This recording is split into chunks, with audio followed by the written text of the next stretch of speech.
Baiklah, Assalamualaikum warahmatullahi wabarakatuh.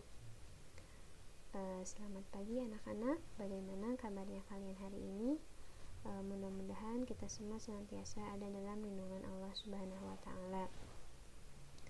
Nah, sebelum memulai pembelajaran pada hari ini, mari kita sama-sama mengucapkan basmalah.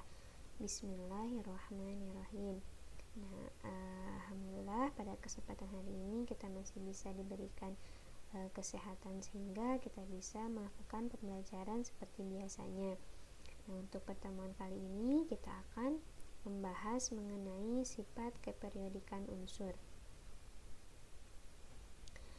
Sifat keperiodikan unsur, apa itu sifat keperiodikan unsur? Nah, di sini ada pengertian sifat keperiodikan unsur. Sifat keperiodikan unsur itu ialah sifat-sifat yang ada hubungannya dengan letak unsur pada sistem periodik. Nah, sudah kita ketahui juga pada pertemuan sebelumnya bahwa ada tabel sistem periodik unsur, di mana di dalamnya memuat daftar-daftar letak-letak unsur yang tidak sembarangan dalam penyimpanannya. Kemudian sifat keperiodikan unsur ini biasanya berubah dan berulang secara periodik sesuai dengan perubahan nomor atom dan konfigurasi elektron. Nah, ada apa saja sifat-sifat keperiodikan unsur itu? Nah, diantaranya ada pertama jari-jari atom, yang kedua energi ionisasi, yang ketiga afinitas elektron, dan yang keempat ada keelektronegatifan. Nah, sehingga pada pertemuan kali ini kita semua atau kalian dituntut untuk bisa memahami atau menjelaskan pengertian dari sifat keperiodikan unsur yang tadi yang 4. Terus nanti juga kalian bisa menghubungkan antara sifat keperiodikan unsur dengan konfigurasi elektron. Nah, yang pertama ada jari-jari atom. Apa itu jari-jari atom? Nah, jari-jari atom ini ialah suatu jarak dari inti atom ke orbital elektron terluar yang stabil dalam suatu atom dan biasanya dalam keadaan setimbang. Nah, di sini coba perhatikan, terdapat gambar. Di situ terdapat ada inti atom, jari-jari atom, dan kulit terluar. Nah, di mana terdapat garis penghubung antara inti atom ke kulit terluar, itu namanya jari-jari atom. Karena tadi dari pengertiannya bahwa jari-jari atom itu jarak dari inti atom ke orbital elektron terluar. Nah, biasanya perlu kalian pahami dan perlu kalian ingat bahwa dalam satu golongan dari atas ke bawah, jari-jari atom itu akan semakin besar. Sedangkan dalam satu periode dari kiri ke kanan, jari-jari atom itu akan semakin kecil.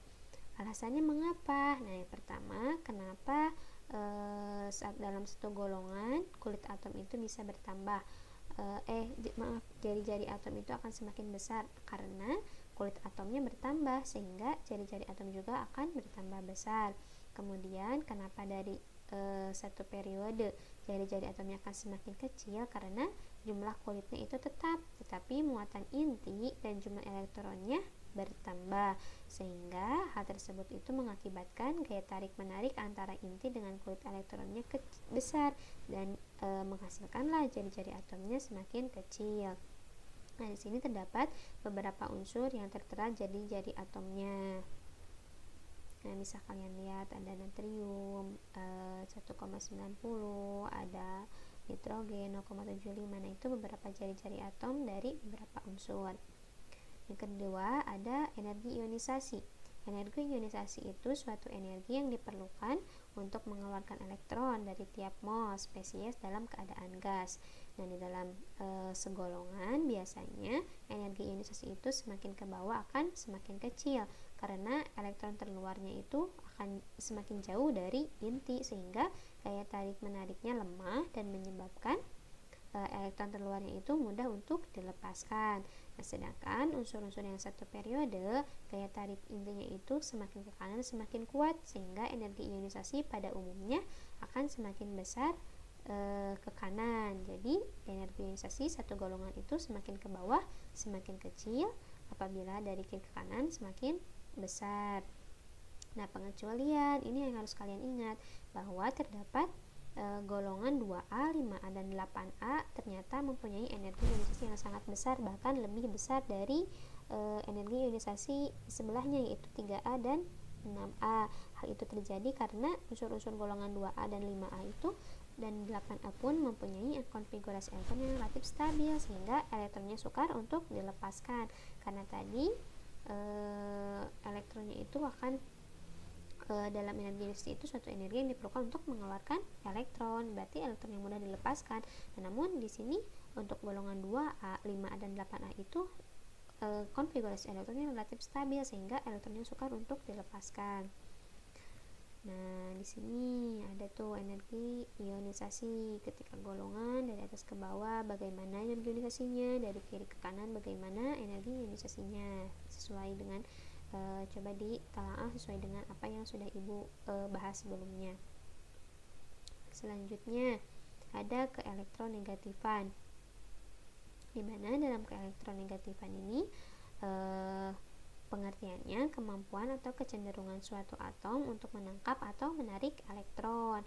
Nah, biasanya unsur-unsur yang segolongan keelektronegatifannya itu semakin ke bawah semakin kecil. Hal tersebut terjadi karena adanya gaya tarik inti yang semakin lemah. Kemudian untuk unsur yang satu periode keelektronegatifannya itu semakin ke kanan semakin besar. Nah, bisa dilihat tuh untuk golongan, untuk periode, di mana golongan itu semakin ke bawah semakin kecil, sedangkan periode dari kiri ke kanan semakin besar, dan terbukti dilihat dari gambar pun ya. Nah, selanjutnya ada afinitas elektron.